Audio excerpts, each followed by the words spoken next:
Hi, it's Ade Johnson, and I'm going to tell you about my success story in teaching English. The first one is about conversations, English conversations. I have quite two great occasions. The first one when I was a teacher for Kopassus.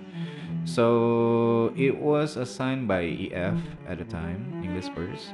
If I can recall the dates and the timing, I think it was about 2005, 2006, a long time ago.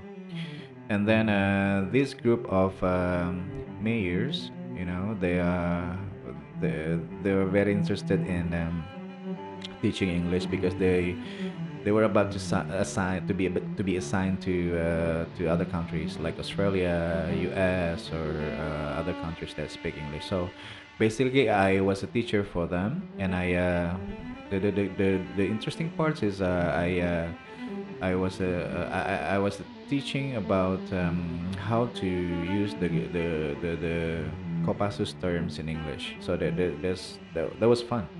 And then the first things first that I gave them is the courage to speak because they were very shy at the time, and they were quite difficult to express their feelings. So the interesting part is the first moment that I taught them, it was very awkward, and they feel not they felt not uh, brave to speak. They were not brave to speak. But the after we did 6 months to I think 1 year lesson, they are very they were very fluent in doing that Kopassus terms and talking to each other. So I think that's one of the success story for me. And then the second is when I was a teacher for there's a judge in North Jakarta, uh, not Jakarta courthouse, and then she also got a bit difficult in speaking at the first, and then the law terms and everything. Then same success story with the first one with the Kopassus. So I gave her the tips. This is a private lesson actually. So I gave her the tips how to speak and how to use the context and the low English terms. And then now, yeah, she's doing well. Last time I heard from her, she had been transferred to Bali.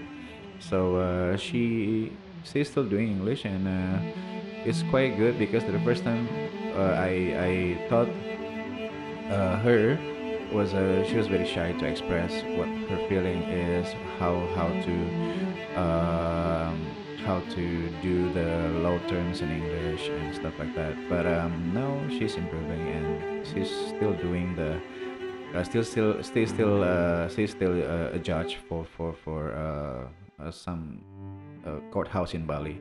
So that's a second story. The third one is about my TOEFL student. I think it was a long time ago. I think 2004 or three. The first time I taught uh, TOEFL. So the first thing first about him is he was confused at the time to do TOEFL. Then I gave him direction, and I gave him the tips how to do TOEFL. And then the first time was very hard because it's like a lot of vocabularies are not familiar with. I mean, he was not familiar with. So time went by, and then I gave him the tips, and then he actually could cope up with the lesson. And then time after time he kept improving himself. And then yeah, I mean, the score, it was not bad. I think he got like uh 500 plus at a time. So I think it's good because the first time he was very hard to understand how the TOEFL goes and how the TOEFL works and stuff. But after did the test, he got a quite good score, and I think it's another success story for me. So the last one is about my actually it's my friend, her husband, and and her. They wanted to go to Australia at the time, and then she asked me, "Hey, can you teach my husband IELTS because he wants to study abroad to Australia?" And I said, "Okay, fine."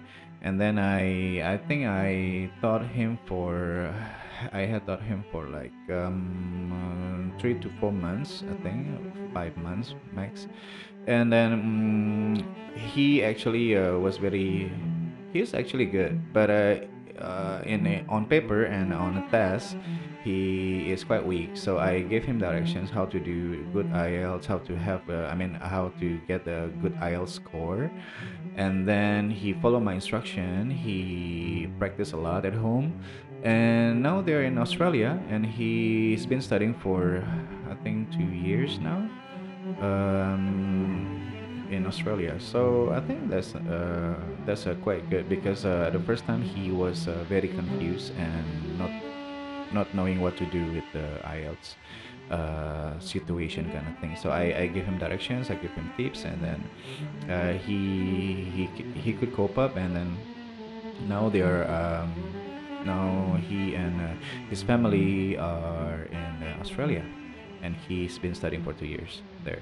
So that's, I think, those my success stories and my, well, I can say, good experiences in teaching English, and I'm happy for them, and I'm thankful that they can cope up with the lesson, and I can't wait to give another success stories for more people. That's a good thing for me, as a English teacher. So I think that's it. So I hope we can keep in touch soon. Have a good day.